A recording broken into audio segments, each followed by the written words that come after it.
कुछ टाइम से एक पेन वापस आ रहा है, यहाँ नेक से लेकर अपर शोल्डर तक। और इंटरेस्टिंग बात यह है कि कुछ ही टाइम पहले आपने मुझे गुड़ीबंदे फोर्ट में क्लाइंब करते हुए देखा और अपने फैमिली के साथ ट्रैवल करते हुए भी देखा। और मैं फाइनली फिटनेस रिस्टार्ट करने का प्लान भी बना रहा था। फिटनेस स्टार्ट करता, लेकिन उससे पहले मैंने सोचा कि अपना कंप्लीट ब्लड टेस्ट और एमआरआई करवा लेता हूँ। Total health score 86 out of 100, vitamin D 16, triglyceride 187। उसके बाद एमआरआई, जहाँ पे multiple disc bulge. SI joints के लिए डेडिकेटेड एमआरआई का सजेशन। अब प्रॉब्लम ये है, रिपोर्ट्स में फाइंडिंग है, बॉडी में पेन भी है, बट दोनों को कनेक्ट करके कंक्लूजन लाना ये इतना सिंपल नहीं। नेक्स्ट वीक मैं यही रिपोर्ट लेके अपने रिमेटोलॉजिस्ट के पास जाने वाला हूँ। तो सबसे पहले मैं रिपोर्ट्स को साइड में करता हूँ। मैं आपको बताता हूँ कि एक्चुअल फील क्या हो रहा है। अभी मेरा मेन डिस्कम्फर्ट लोअर बैक या एसआई जॉइंट में नहीं है। मैं जो फिलहाल पेन को महसूस कर पा रहा हूँ वो मेरे नेक में, अपर शोल्डर में और अपर बैक में है। मुझे बेसिकली ये पेन 1 से 2 वीक के ऊपर हो चुका है, कंटिन्यूसली हो रहा है। स्पेशली मैं ज़्यादा देर तक ऑफिस के चेयर में बैठता हूँ या घर में आके एडिटिंग करता हूँ, फिर से मुझे लैपटॉप के सामने बैठना होता है, या फिर मैं ड्राइव करके ऑफिस जाता हूँ, तो उस टाइम मुझे सबसे ज़्यादा ये फील होता है। और रात को सोते टाइम में भी थोड़ा बहुत मुझे डिस्कम्फर्ट होना शुरू हो गया है। तो क्योंकि मुझे एएस है तो नेचुरली मैं कहीं ना कहीं इस पेन को एएस के साथ कनेक्ट कर लेता हूँ। कहीं ये एएस का फ्लेयर तो नहीं, बट इस बार मेरे पास एमआरआई का रिपोर्ट भी है। तो रिसेंटली मैंने एक शॉर्ट व्लॉग अपलोड किया है, जो कि मेरा बायोलॉजिक्स इंजेक्शन का रूटीन है, जो कि मैंने अगस्त 11 को इंजेक्शन लगाने के बाद मैंने वीडियो बनाया और अपलोड किया। ठीक उसी के कुछ दिन पहले ही मैंने अपना फुल बॉडी चेकअप कराया, जिसमें काफ़ी सारे ब्लड इन्वेस्टिगेशन थे और साथ ही में काफ़ी सारे रेडियोलॉजी टेस्ट भी थे, जैसे कि आपका होल स्पाइन का स्क्रीनिंग टेस्ट था, एमआरआई। अगर मैं एमआरआई रिपोर्ट की बात करूं तो ये 3 पार्ट में होता है। पहला आता है आपका सर्वाइकल, फिर उसके बाद आता है डॉर्सल, फिर नीचे आता है लंबार। सर्वाइकल स्पाइन मतलब ये नेक वाला एरिया।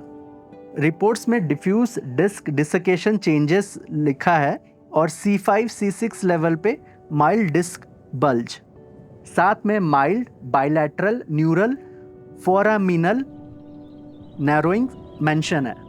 फिलहाल ये पेन सिर्फ एक सिम्टम है, डॉक्टर ही इसको कोरिलेट करके बता सकते हैं कि एग्जैक्ट प्रॉब्लम क्या है। क्योंकि मेरा जो पेन है वो अपर बैक तक है, तो इसलिए मैंने डॉर्सल स्पाइन का जो रिपोर्ट है वो भी देखा। यहाँ रिपोर्ट में D1 वर्टिब्रा में एक टाइनी हेमंजियोमा इन्वॉल्व है, लेकिन उसके अलावा रेडियोलॉजिस्ट ने डॉर्सल स्पाइन में और कोई सिग्निफिकेंट एबनॉर्मेलिटी नहीं देखा।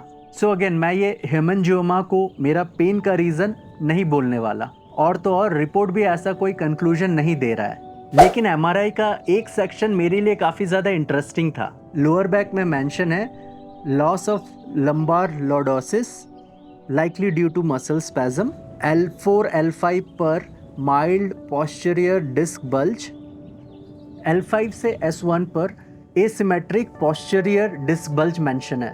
उसके साथ में mild posterior central disc protrusion भी दिख रहा है। उसके बाद एक लाइन है जो कि मेरे एएस हिस्ट्री के कॉन्टेक्स्ट में बहुत ही ज़्यादा इम्पॉर्टेंट है। एमआरआई में बाइलेटरल जॉइंट्स के around T2 hyper intensity mentioned है और रेडियोलॉजिस्ट ने स्पेसिफिकली डेडिकेटेड एमआरआई सैक्रोआइलाइटिस का स्टडी के लिए सजेस्ट किया है। और ऑब्वियसली ये काफ़ी इंटरेस्टिंग है, क्योंकि मेरे एएस जर्नी में एसआई जॉइंट्स हमेशा से इम्पॉर्टेंट रहे हैं। अगेन एमआरआई की स्क्रीनिंग और ये जो रिपोर्ट्स देख के मैं ये नहीं बोलूँगा कि मेरी डिजीज़ प्रोग्रेस हो रही है। ये एग्जैक्टली वो क्वेश्चन है जो मैं मेरे रेमेटोलॉजिस्ट के साथ ज़रूर करूँगा। अब बात करते हैं मेरे ब्लड रिपोर्ट्स की। मेरा जो स्मार्ट रिपोर्ट है वो 86 आउट ऑफ 100 का स्कोर है, और ऑनेस्टली काफ़ी सारे पैरामीटर्स तो अच्छे ही हैं। मेरा थायराइड रेंज पे है, मेरा किडनी फंक्शन, लीवर फंक्शन, ये दोनों भी नॉर्मल रेंज पे है, मेरा क्रिएटिनाइन भी रेंज पे है, मेरा sugar, fasting and non fasting ये भी रेंज पे ही है। सो ओवरऑल पिक्चर डिजास्टरियस नहीं है, लेकिन मैं इसको परफेक्ट भी नहीं बोलूँगा। सबसे प्रोमिनेंट ये विटामिन डी है, जो कि 16 दिखा रहा है। मेरे लैब ने इसको सिग्निफिकेंटली डिक्रीज फ्लैग किया हुआ है। ट्राइग्लिसराइड मेरा 187 है और मेरा एचडीएल कोलेस्ट्रॉल 38। ब्लड पिक्चर के बारे में बोलूँ तो मेरा लिम्फोसाइट स्लाइटली एलिवेटेड है। मेरा प्लेटलेट काउंट जो कि 1.46 रेंज से स्लाइटली बिलो है। ये नंबर इम्पॉर्टेंट है, लेकिन मेरी जो नेक पेन है इसका आंसर इन ब्लड रिपोर्ट्स में ऑटोमेटिकली नहीं मिलता और यहीं पे मेरी कन्फ्यूजन स्टार्ट होती है। पेन तो मेरे नेक में है, अपर शोल्डर में है और अपर बैक में है और एमआरआई में मल्टीपल डिस्क बल्ज की फाइंडिंग है। साथ में एसआई जॉइंट में सैक्रोआइलाइटिस का भी सजेशन है। रही बात ब्लड रिपोर्ट्स की तो थोड़ी बहुत एबनॉर्मेलिटीज़ तो है ही। वैसे मेरा ईएसआर और सीआरपी का भी टेस्ट हुआ है। मेरा ईएसआर 12 है जो कि एकदम स्लाइटली इंक्रीज है और मेरा सीआरपी करेंटली 1.10 है जो कि रेंज में है। मेरा अभी सिम्टम भी है, एमआरआई रिपोर्ट भी है और ब्लड रिपोर्ट्स में कुछ जगह पे अटेंशन मांग भी रही है, लेकिन मेरे पास वो आंसर नहीं है इनमें से ऐसी कौन सी चीज़ है जिसको मैं मेरे पेन के साथ कनेक्ट कर सकूं। अब मेरा बिगेस्ट क्वेश्चन ये नहीं है कि रिपोर्ट्स अच्छी है या बुरी। मेरा क्वेश्चन है, क्या ये मेरा नेक पेन मेरे सर्वाइकल फाइंडिंग से रिलेटेड है? क्या ये posture, office sitting, muscle issue या कोई और रीज़न है, या मल्टीपल चीज़ें एक साथ चल रही है? मैं गेस नहीं करूँगा। मैं नेक्स्ट वीक मेरे रेमेटोलॉजिस्ट के पास जा रहा हूँ तो वहीं पे डिस्कस करूँगा। और ऑब्वियसली अगला क्वेश्चन, मैं फ़िटनेस रिस्टार्ट करना चाहता हूँ।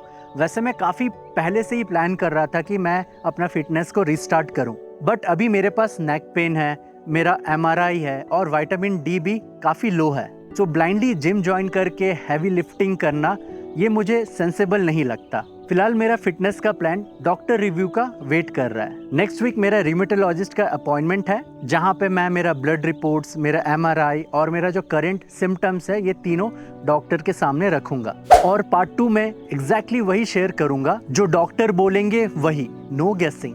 एएस के साथ एक इंटरेस्टिंग चीज ये है, एक वीक आप फोर्ट क्लाइंब कर रहे हो, दूसरे वीक फैमिली के साथ ट्रैवल कर रहे हो और फिर बॉडी एक नया क्वेश्चन को रेस कर देती है। लेकिन प्रोग्रेस का मतलब ये नहीं है कि प्रॉब्लम्स कभी वापस नहीं आएंगी। मे बी प्रोग्रेस का मतलब ये है कि जब भी पेन आए तो आप उसको समझो, अंडरस्टैंड करो, पैनिक मत करो, इन्वेस्टिगेट करो और रेस्पॉन्सिबल डिसीजन लो। अगर आप एएस के साथ हो और आपको भी कभी अपर बैक या अपर शोल्डर या नेक में कभी भी पेन आया है तो आप भी कमेंट करके अपना एक्सपीरियंस शेयर कर सकते हैं। और अगर आप द फील गुड ब्लॉग में नए हैं तो चैनल को सब्सक्राइब ज़रूर कीजिए। पार्ट 2 में मैं डॉक्टर का रिव्यू शेयर करूंगा और उसके बाद ही एक फाइनल डिसीजन लूंगा मेरा फिटनेस रिस्टार्ट का। सो गाइज, मैं परफेक्ट लाइफ नहीं, रियल लाइफ दिखाऊंगा। हर फ्राइडे रात के 9 बजे एक नया व्लॉग। तो अब विदा लेने का समय आ गया। मुस्कुराते रहिएगा, हंसते रहिएगा। तब तक के लिए टेक केयर।